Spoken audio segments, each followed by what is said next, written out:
What's your best wish ఇప్పుడు అంకిత రాజ్కి? Best wish అంటే కనుక ఇద్దరు వాళ్ళ వాళ్ళ పర్టికులర్ డిఫరెంట్ లైఫ్స్ ఉన్నాయి కదా, like they have to be peaceful, ప్రశాంతంగా ఉండి మళ్ళీ వాళ్ళ లైఫ్ కొత్తగా స్టార్ట్ చేసి మంచి ఏమంటారు వాళ్ళ లైఫ్ ప్రాపర్ వేలో కంప్లీట్ అవ్వాలి. ఇంకా ఎంతకంటే ఏం చెప్పలేను నేను. అంటే నేను కూడా ఇంతవరకు ఆలోచించలేదు. ఓకే, విడిపోయింది ఏదైతే ఉందో అది వాళ్ళ ఇండివిజువల్ మంచికి అనుకున్నాను తప్ప. ఇప్పుడు వీళ్ళ పెళ్ళి జరిగింది అంటే దీనికి ఏమైనా మళ్ళీ రిజిస్ట్రేషన్ అది ఉంటుందా లక్ష్మి? ఉండదు కదా, అంటే బికాస్ ఐ డోంట్ నో అంటే హౌ లా ప్రొవైడ్స్ ఆ ఇంప్లికేషన్స్ ఇక్కడ ఉంటుంది. బట్ ఇప్పుడు జరగలేదు, ఇప్పుడు జరగలేదు కాబట్టి వీళ్ళకి బేసిక్గా ఆ డిజల్యూషన్ ఉండదు. ఇట్ ఇస్ మోర్ ఆఫ్ అంటే ఒక సోషల్ యాంగిల్ నుంచి చూస్తే అది ఆ డిజల్యూషన్ అవసరం లేదు వీళ్ళకి. చాలా అదే. సో అయితే మొత్తానికి సరే Ankita Raj will move on, మీరు అన్నట్టు they will find their purpose or whatever in life. ఇంకా మీరు మీ ఫ్రెండ్స్కి ఏం చెప్పదలుచుకున్నారు ఇవాళ? అయితే నేను ముందు నుంచి కూడా ఓన్లీ ఒక పర్టికులర్ పర్సన్ గురించి వాళ్ళ లైఫ్ వాళ్ళ రిలేషన్షిప్ గురించి మాట్లాడడం నాకు ఇష్టం లేకుండేది. బట్ వీళ్ళ పర్టికులర్ విషయం ఏంటంటే వీళ్ళు అన్ని బ్యారియర్స్ దాటుకొని సోషల్ మీడియా ముందుకు వచ్చి జనాలు వీళ్ళ లవ్ని మ్యారేజ్ని వీళ్ళు యాక్సెప్ట్ చేసి వాళ్ళ దగ్గర తీసుకున్నారు కాబట్టి నవ్వు లైక్ చాలామంది దే ఆర్ ఇంట్రెస్టెడ్, ఏం జరిగి ఉండొచ్చు అనే ఒక ఇంట్రెస్ట్ అందరిలో ఉంది. అండ్ కొంతవరకు మనం కూడా చెప్పాలని చెప్తున్నాను తప్ప ఐ డోంట్ ఫీల్ లైక్ పర్సనల్గా వాళ్ళ మధ్యలో ఇది జరిగి ఉండొచ్చు ఇది జరిగింది అని చెప్పడం నాకు ఇష్టం లేదు. But on a larger note, I wanted to say how things works, how things doesn't works in trans women వాళ్ళ లైఫ్ స్టైల్స్లో లవ్, బ్రేకప్, మ్యారేజ్, రిలేషన్షిప్స్ ఎట్లా ఉంటాయి, వీటికి రీజన్స్ ఏంటి. I wanted to tell you about this. I want to talk regarding these things. అందుకనే ఇవాళ you agree to speak with us. Because నాకు కూడా ఇప్పుడు ఐ వండర్డ్ అంటే ఎలా ఉంటుంది అసలు, వాట్ ఆర్ ద డైనమిక్స్ అని, మెంటల్గా ఎలా ఉంటుంది, పవర్ స్ట్రగుల్ ఎలా ఉంటుంది. ఇద్దరు వ్యక్తుల మధ్య ఏ వ్యక్తులైనా పవర్ స్ట్రగుల్ ఉంటుంది న్యాచురల్గా. ఇప్పటి రోజుల్లో బాగా లిబరేషన్ వచ్చేసి అందరూ స్టీరియోటైప్ రోల్స్లో ఎవరు లేరు. There are so many women who are more progressive, they don't take abuse sitting down. వాళ్ళు women also sometimes get into all that, abusing others and all that. కాబట్టి I just wondered అంటే ఎలా ఉంటుంది, what is ఇంతకుముందు చెప్పినట్టుగా there are like trans men who take physical abuse also women విడ్గా feel అవుతారని చెప్పాను కదా. దీంట్లో ఇంకొక థింగ్ ఏంటంటే ట్రాన్స్ మెన్ షో లైక్ ఎక్కువ లవ్ చూపించేస్తారనమాట. ఎందుకంటే మనకి చిన్నప్పటి నుంచి ఎక్కడెక్కడైతే లవ్ వాళ్ళకి దొరకలేదో, వాలిడేషన్ అప్రూవల్ దొరకలేదు, ఎగ్జాక్ట్లీ దొరకలేదో, when they find a person ఆ లవ్ అంతా చూపించడం స్టార్ట్ చేస్తారు. And what I personally feel is like అది లైక్ అమ్మాయి అబ్బాయికి చూపించడమైనా అబ్బాయి అమ్మాయికి చూపించడమైనా ఎక్కువ లవ్ అని అది చూపించడం వల్ల ఐ ఫీల్ లైక్ వాళ్ళు టేక్ ఇట్ గ్రాంటెడ్గా తీసుకుంటారు. సో అది వచ్చినప్పుడు అది ఇంకా రిలేషన్షిప్ అంతా ప్రాపర్గా ముందుకు వెళ్ళదు. సో లవ్కి క్యాల్కులేషన్స్ ఉంటాయా ఉండవు అనుకుంటాం, కానీ క్యాల్కులేషన్స్ ఉంటాయి. యా, అది అమ్మాయికైనా కూడా ట్రాన్స్మెన్కి అయితే డెఫినెట్లీ కొన్ని క్యాల్కులేషన్ ప్రకారమే ఒక ఆ పర్టికులర్ రిలేషన్షిప్ లాంగ్ లాస్టింగ్గా ఉండాలంటే we have to take few measures, few steps and calculations. ఎలా చెప్పండి ఫర్ ఎగ్జాంపుల్? అంటే నేను చెప్తున్నాను అంటే first thing what I say is like we have to be prepared by any chance ఈ లవ్ ఫెయిల్ అయినా కూడా we have to make up our mind like nothing, ఇంకా దీంతో లైఫ్ ఆగిపోలేదు అన్న అవగాహన రిలేషన్షిప్ స్టార్ట్ అయినప్పుడే మనకు ఉండాలి. బట్ అలాగా అంటే how can you raincoat వేసుకుని వర్షంలోకి వెళ్ళినట్టు ఉంటుంది కదా ఆబ్వియస్లీ, కానీ ఎవరైనా అంతే కదా. అంతే. బట్ లైక్ నేనైతే అలాగే ఆలోచిస్తాను, వేరే వాళ్ళు కూడా అదే సజెస్ట్ చేస్తాను. We have to make awareness అయితే ఉండాలంటారు.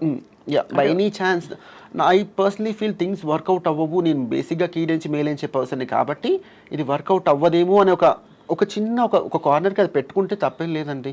ఇంకా ఇప్పుడు ప్రతిరోజు మార్నింగ్ లేచి ఓకే ఇది వర్కౌట్ అవ్వదు కానీ నేను వర్కౌట్ చేస్తానని చెప్పట్లేదు. But we have to be prepared. అది అండ్ కూడా ఏ చిన్న సిచ్యువేషన్ జరిగినా కూడా we shouldn't take extreme decisions తీసుకోకూడదు, అట్లని లైట్గా కూడా తీసుకోకూడదు. సో ఇలాంటి చిన్న చిన్న మెజర్స్ తీసుకుంటే కనుక దేర్ ఈజ్ ఎ ఛాన్స్ ఆ రిలేషన్షిప్ లాంగ్ లాస్టింగ్గా ఉండడానికి అవకాశం ఉంటుంది. So I think this is good relationship advice for everybody. Maybe అంటే బికాస్ ఇప్పుడైతే అసలు ఇవాళ రోజుల్లో I mean, so do you have other friends who are married? Yeah, trans women who are married and settled, properly settled అని నేను చెప్పలేనండి. I have seen few of my trans women, వాళ్ళ life partners they are already in a marriage thing, they have children and they will be maintaining some secondary relationships with them, they are fine with them. ఓహో, అంటే guys who are married to women to women and with child. With children, కానీ they also have a trans women who is a second wife. Yeah.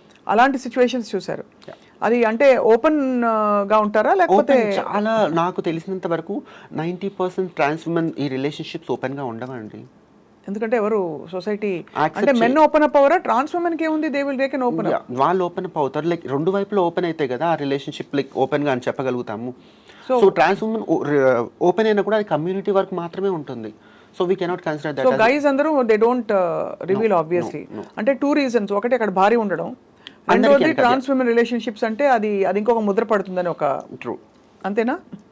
So అది ఇంకా ఆ sensitivity రాలేదు, sensitising రాలేదు. And ఇంకా చాలా థింగ్స్ ఏంటంటే like let me tell you this thing, if at all ఒక యూజువలీ విమెన్ లైఫ్లో అనుకోండి, ఇఫ్ లైక్ ఒక ఆడపిల్ల డాక్టర్ అయి ఉంటే కనుక తనుగా ఎలాంటి లైఫ్ పార్ట్నర్ రావాలనుకుంటుంది, నేను లైక్ వాళ్ళ ప్రొఫెషనల్గా లేదంటే వాళ్ళ ఫ్యామిలీ వాళ్ళు ఒక సంబంధం చూస్తే కనుక ఎటువంటి సంబంధం చూస్తారని అనుకుంటున్నారు. They also look for the same kind of doctor కోసము లేదంటే ఈక్వల్ లెవెల్ ఆఫ్ ప్రొఫెషనల్లో ఉండే వాళ్ళ కోసము చూస్తారు.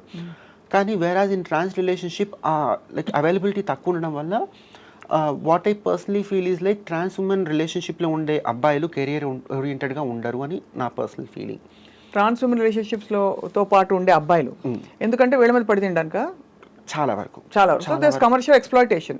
అంటే వీళ్ళు క్రేవింగ్ ఫర్ లవ్ ఎక్కువ ఉంది కాబట్టి వెళ్ళి తను సంపాదించి ప్యాంపర్ చేసి థింగ్స్ అవైలబుల్ గా ఉన్నాయండి. ఈజీ అవైలబిలిటీ ఆఫ్ సెక్స్ ఉంది, చాలా తొందరగా అవైలబుల్ ఉంటుంది. And like obviously money, like pampering అన్ని రకాలుగా అవైలబుల్ ఉంటాయి. అండ్ నీకు ఇష్టం లేనప్పుడు తక్కువని యూ కెన్ లీవ్ వానిష్ అయిపోవచ్చు అక్కడ నుంచి. సో ఇన్ని అవైలబిలిటీస్ ఉన్నాయి కాబట్టి అండ్ ఒక పర్టికులర్ కెరియర్ ఓరియంటెడ్గా ఉన్న అబ్బాయి ఇంకొకరు అయి ఉంటే కనుక they don't take these things. అవసరం లేదు వాళ్ళకి, because they are already earning good enough money and అన్ని రకాలుగా ఉంటాయి కాబట్టి వాళ్ళు చాలా వరకు తీసుకోరు. బట్ ట్రాన్స్ ఉమెన్ సపోజ్ అబ్బాయిలకు డబ్బులు ఇవ్వలేదు అనుకోండి, ఏమవుతుంది? బ్రేకప్ అయిపోతుందా? అంటే అందరికీ ఒకటే కైండ్ ఆఫ్, అంటే అందరూ కూడా మనీ మాత్రమే ఎక్స్పెక్ట్ చేస్తారని నేను చెప్పను, బట్ ఆ ఎక్స్పెక్టేషన్ ఉంటుంది. ఎందుకంటే కొంతవరకు ఆ ఎక్స్పెక్టేషన్స్ రీజన్ కూడా వీళ్ళే అంటా నేను. ఎందుకంటే ఆ లవ్ గెయిన్ చేయడానికి they offer this money, body. అది ఎనీబడీ హూ క్రేవ్స్ లవ్ వర్తిస్తుంది. Even women, not necessarily trans women, even women who crave love of guys, they become their mommies and pamper them, buy them gifts all the time. కానీ ఇక్కడ ఈ thing అనేది ఎక్కువ ఉంటుంది అనమాట, percentage అనేది trans women లో చాలా ఎక్కువ ఉంటుంది. అండ్ ఒకసారి by any situations money thing అనేది కానీ ఇంకోటి రావట్లేదంటే, అండ్ ఈ ట్రాన్స్ ఉమెన్తో ఉంటున్నాడు, తిరుగుతున్నాడు, ఈ కమ్యూనిటీలో తిరుగుతున్నాడు కాబట్టి తనకి ఆబ్వియస్లీ ఇంకా వేరే అవైలబిలిటీ ఆఫ్ ఆప్షన్స్ కూడా ఉన్నాయి తను షిఫ్ట్ అవ్వడానికి to another trans woman. And అక్కడ ఆ లాయల్టీస్ అంత స్ట్రిక్ట్ బౌండరీస్ లేవు కాబట్టి ఎగ్జాక్ట్లీ ఏదైనా జరగచ్చు. అండ్ నేను కొంతమంది ట్రాన్స్ ఉమెన్కి they don't have this ethics, like they shouldn't mess with another woman's guy ani. I have also seen like few trans women